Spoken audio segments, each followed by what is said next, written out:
করে দেয়। যখন বর্ডার সিকিউরিটি ফোর্সে যখন ইউনিফর্মে থাকে তো দেখতে আমাদেরও ভয় লাগে, কি ব্যাপার, খুব ভয় লাগে। কিন্তু অবরোধ কি সবশেষে কি করে মানুষ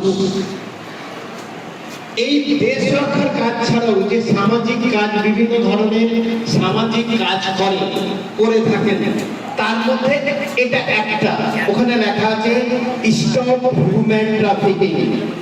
এটা মানে বুঝতে পারলে তোমরা? মানে বুঝতে পেরেছো? পরিষ্কার হয়নি, আমি একটা ক্লিয়ার করে দিই। স্টপ মানে জানো বন্ধ করা, এটা জানো তোমরা?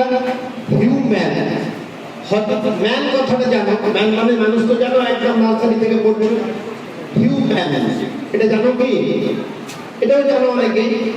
Man human, what is the difference between man and human?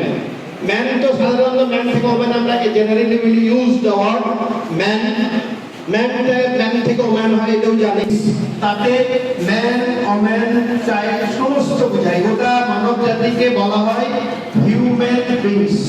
তারপর মানুষ, ছেলে মেয়ে, পুরুষ স্ত্রী সবাইকে এই দুটাকে বোঝায় হিউম্যান বিংস। তাহলে স্টপ হিউম্যান ট্রাফিকিং। আর একটা ওয়ার্ড তোমাদের আমি বুঝাই, trafficking. What is called trafficking? Trafficking মানে জানো না? এই ট্রাফিকিং